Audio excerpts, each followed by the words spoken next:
માતાજી, welcome back to my channel kitchen point. હું છું વિજયા ચાવડા. તો આજે આપણે બનાવીશું દિવાળીના નાસ્તા માટે તૈયારી કરીશું.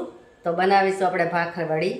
તો ચાલો કિચનમાં. અહીંયા આપણે ભાખરવડીના ઇન્ગ્રેડિયન્ટ લઈ લીધા છે, તો આપણે જોઈ લેશું. તો અહીંયા મેં સાબુત ધાણા લીધા છે, સૂકા ધાણા જે આવે છે તે 2 ચમચી, 1.5 ચમચી લાલ મરચું પાવડર, સ્વાદ અનુસાર મીઠું, આપણે કોપરું સૂકા કોપરાની છીણ આવે છે તે મેં 1 વાટકી લીધી છે. તમારે જેટલી જોઈતી એટલી તમે લઈ શકો છો. તો અહીંયા આપણે તીખાસ માટે લીધું છે મેં પેલું વ્હાઈટ મરચું આવે છે તે મેં 1 ચમચી લીધું છે. તો જીરું આખું છે, તલ 2 ચમચી છે અને 1 ચમચી આપણે આખી વરિયાળી છે અને ગોળ છે. ત્યારબાદ અહીંયા લીધી છે મેં સેવ.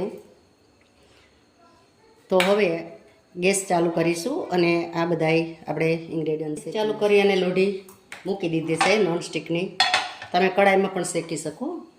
તો સૌપ્રથમ આપણે લેશું ધાણા છે આખા તે લઈ લેશું, પછી જીરું લઈ લેશું, ત્યારબાદ આપણે વરિયાળી છે તે લઈ લેશું. હવે એને આપણે હલાવી લેશું. તો આને ધીરે ગેસે સ્લો ગેસ ઉપર જ આપણે શેકવાનું છે.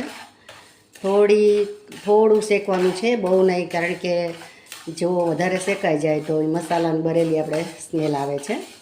તો ખાલી એની મોઇસ્ચર છે એ ઉડી જાય એટલા માટે આપણે શેકવાનું છે અને મિક્સરમાં ક્રશ કરતી વખતે સરસ રીતે આપણો બાઇડિંગ આવી જાય એવો મસાલો થઈ જાય એટલા માટે. હવે 2 ચમચી મેં તલ લીધા છે તે પણ ભેગા લઈ લેશું અને ધીરે ગેસે શેકી લેશું. મસાલા શેકાઈ ગયા છે તો એમાં લઈ લેશું આપણે કોપરાનું છીણ છે તે.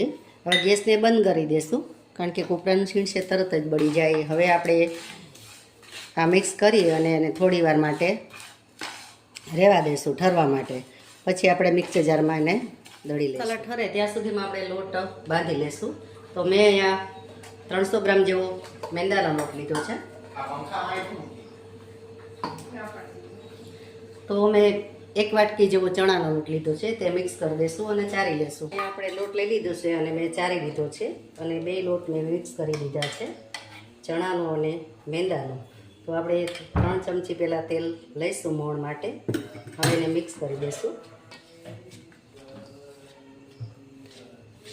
કણમાં મોણ દેવાઈ જાય એ રીતે આપણે મોણ આપી દઈશું. તો આપણે મોણ અપાઈ ગયું છે તો આ રીતનું આપણે મોણ આપી દીધું છે અને સરસ રીતે દેવાઈ ગયું છે મોણ. હવે આમાં આપણે લઈશું મીઠું, થોડું મીઠું લઈ લઈશું.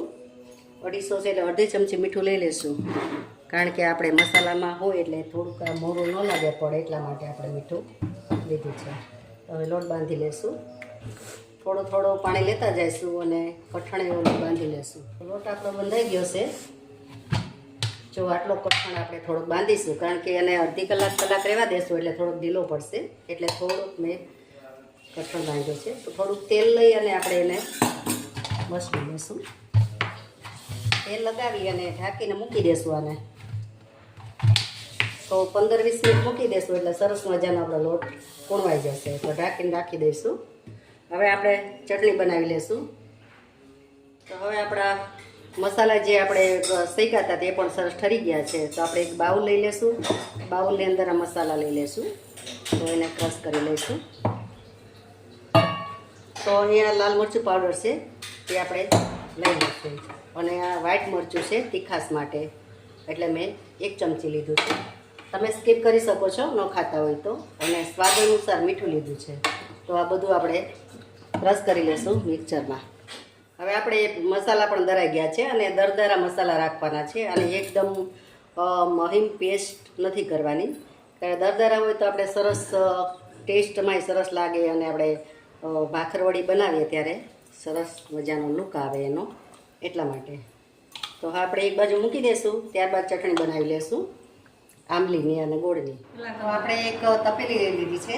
એમાં આપણે જે આંબલી પલાળેલી છે એ પલ્પ લઈ લઈશું અને એને ગાળી લઈશું અને ગાળી અને ચાળી લઈશું.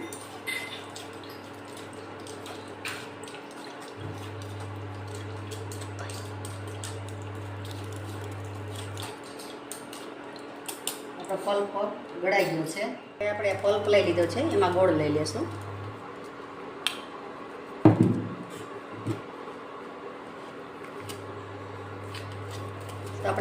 લીધો છે એના માપનો ગોળ લેવાનો છે. જેટલો પલ્પ હોય એટલો જ આપણે ગોળ લઈ લઈશું, એટલે એની થિકનેસ સરસ અને ખાટી મીઠી બધું બરાબર થાય. તો આ રીતે ઉકળવા દઈશું આને. ચટણી થઈ ગઈ છે તો થોડુંક આપણે લઈ લઈશું મીઠું સ્વાદ અનુસાર અને લાલ મરચું પાવડર થોડુંક લઈ લઈશું. તો સરસ મજાની ચટણી આપણી બની ગઈ છે. તો તમે જોઈ શકો છો ચટણી આપણી રેડી છે. હવે બંધ કરી દઈશું. ભાખરવડીનો મસાલો કરી લેશું.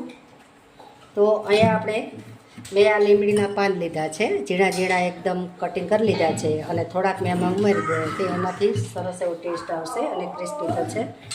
તો આ રીતે આપણે હલાવી લઈશું. હવે આમાં જે સેવ તૈયાર આપણે આવે છે તે સેવ ઘરે બનાવીને પણ તમે લઈ શકો છો. મેં ઘરે બનાવેલી છે. તો આ સેવ પણ આપણે ઉમેરી દઈશું આમાં. હવે મિક્સ કરી દઈશું. ત્યારબાદ આપણે જે ચટણી બનાવેલી છે તે ચટણી લઈ લઈશું. તો આપણે ગોળ આંબલીની ચટણી છે, જેટલી જોઈશે એટલી આપણે લઈશું. પણ બહુ આને ઢીલી નથી કરવાનું, કારણ કે આપણે રોલ વળે એ રીતે ડ્રાય થોડીક રાખવાની છે. તો ડ્રાય થોડીક રાખીશું અને એક સરખી આપણે સરસ કેરવી લઈશું. આપણે મસાલો ભેરવી દીધો છે અને થોડુંક મેં બુરું ખાંડ લીધું છે, કારણ કે ચટણી જો આપણે વધારે લેશું તો થોડુંક ઢીલું થઈ જશે. આને આપણે મસાલાને ડ્રાય રાખવાનો છે, એ ખાસ ધ્યાન રાખવાનું છે. જો ઢીલો થઈ જશે તો તમારે વ્યવસ્થિત તમારી ભાખરવડી નહીં બને. એટલા માટે મેં થોડુંક બુરું ખાંડ લીધું છે, એટલે ડ્રાયનો ડ્રાય આપણે મસાલો કરીએ. તો આપણો મસાલો થઈ ગયો છે. હવે આપણે પૂરી વણશું. હવે તમે જોઈ શકો છો આપણી રોટલી પણ વણાઈ ગઈ છે ભાખરવડી માટે. તો એની થિકનેસ તમને બતાવે છે કઈ રીતની આપણે રાખવાની છે. તો આમ ઊંચી કોર કરી અને આપણે જોઈએ તો આપણે રોટલીથી પાતળી બનાવવાની છે. તો જોઈ શકો છો તમે સરસ મજાની પાતળી આપણી બની ગઈ છે. હવે એને કટ કરવાની છે આપણે. તો સાઈડમાંથી કટ કરી લઈશું. તો આપણે બે બાજુ રોટલી વણાઈ ગઈ છે. આ તો એ રીતે આપણે ચારેક ખૂણા સરસ રીતે નીકળે એ રીતે આપણે વધારાનો ભાગ કાઢી લઈશું. અને આ રીતે આપણે તમે જોઈ શકો છો રોટલી સરસ વણાઈ ગઈ છે. હવે આપણે એને થોડુંક ચટણી છે એ લઈશું, આંબલીની ને એવી 5 ચમચી જેવું લેશું. એટલે એમાં મસાલો આપણે સરસ રીતે ચોટી જાય એટલા માટે બહુ વધારે નથી લેવાનું. તો તમે જોઈ શકો છો કઈ રીતે રોટલી ચોપડાય છે. એ રીતે આપણે થોડી ચટણી ફરતી લગાવી દઈશું. આપણે મસાલો લઈ લેશું. જે મેં ચાકુની પટ્ટી રાખી છે એટલો ભાગ આપણે કોરો રાખવાનો છે. તો આપણી સરસ રીતે એવી ભાખરવડી બનશે અને રોલ પણ સરસ એના. ભાખરવડી આપણી પથરાઈ ગઈ છે અને પાણી લગાવી દીધું છે. હવે એનો રોલ વાળવાનો છે. તો તમે જોઈ શકો છો જરાક રોલ વાળ્યો છે. તો હવે એને આપણે ધીરે ધીરે સરસ રીતે આપણે રોલ એકદમ આમ કડક થાય એ રીતે આપણે રોલ વાળવાનો છે. જો પોચો રાખશો તો રોલ બગડી જશે. એટલે બે સાઈડેથી લઈ અને ધીરે આપણે વારી લેશું. એ એટલો ભાગ આપણે લઈ લેશું. થોડીક નાની કરશું એટલે તરવામાં પણ આપણે સરખી રીતે તરાઈ જાય. તો એ રીતે બધા આપણે કટિંગ કરી લેશું ભાખરવડી આપણી. આપણે એક કટકો નાખીને જોઈ લઈશું તેલ આપણું આવી ગયું છે કેમ. બહુ તેલામાં નથી થવા દેવાનું, ધીરે તે ગેસે જ આપણે આને તળવાની છે.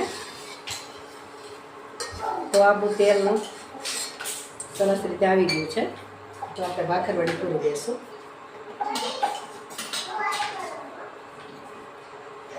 તો આપણે એક એક કરીને ભાખરવડી મૂકી દઈશું આમાં.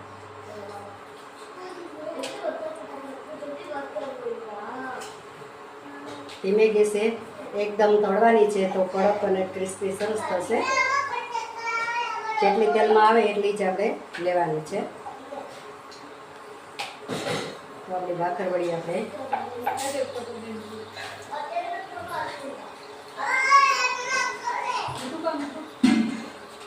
તો તમે જોઈ શકો છો ધીરે ગેસે આપણે એને ઉપર એની જાતે જ આવશે. આપણે બહુ હલાવવી નથી. તો ત્યાં સુધી આપણે બીજી પણ વણી લઈએ. તો આપણે બધી તરાઈ ગઈ છે, તમે જોઈ શકો છો. સરસ મજાના લુક પણ સરસ આવ્યો છે. તો બધી આપણે કાઢી લઈશું. આપણી ભાખરવડી સરસ મજાની બની ગઈ છે, તમે જોઈ શકો છો. એવી સરસ બની છે, ટેસ્ટી, ક્રિસ્પી અને કરારી. ઘરે પણ આપણે બનાવી શકીએ સરસ રીતે, અને એનો લુક તમે જોઈ શકો છો. એવી સરસ મજાની, અને તમને બતાવી દઉં છું, તમે જોઈ શકો છો કે કડક પણ એવી સરસ બની છે આપણી ભાખરવડી. જોઈ શકો છો, નજીકથી પણ તમને હું બતાવું છું. તો ચોક્કસથી તમે બનાવજો. અને થોડું ઘણું આપણે એમાં ટીપ્સમાં ધ્યાન રાખવાનું છે, લોટ બાંધવાનું ખાસ ધ્યાન રાખવાનું છે. બીજા નંબરમાં કે આપણે જે મસાલો પૂરણ કરીએ તે ડ્રાય રાખવાનો છે. એ બહુ જો તમારો ઢીલો થઈ જશે તો પણ સરખી નહીં બને. તો આટલું તમે ધ્યાન રાખશો એટલે તમારાથી પણ સરસ એવી ભાખરવડી બનશે. તો બધું શક્ય જ છે, કોઈ અશક્ય નથી. આપણે બનાવીએ તો તમે જોઈ શકો છો. હજી થોડી ગરમ છે, સેજ પણ જો એ હજી ઠરી જશે એટલે એકદમ ક્રિસ્પી થઈ જશે. તમે જોઈ શકો છો, જુઓ. અને અંદર સુધી આપણે સરસ રીતે ફ્રાય થઈ ગઈ છે. તો આવા અવનવા વિડીયા લઈને આવતા રહેશું અને જોતા રહેજો. તો મળીશું આપણે નવા વિડીયામાં નવી રેસીપી સાથે. ત્યાં સુધી આવજો. Thank you for watching. અને લાઇક, શેર અને સબસ્ક્રાઈબ કરવાનું ભૂલતા નહીં, અને કોમેન્ટ તો જરૂર કરજો. તો મળીશું નેક્સ્ટ વિડીયામાં.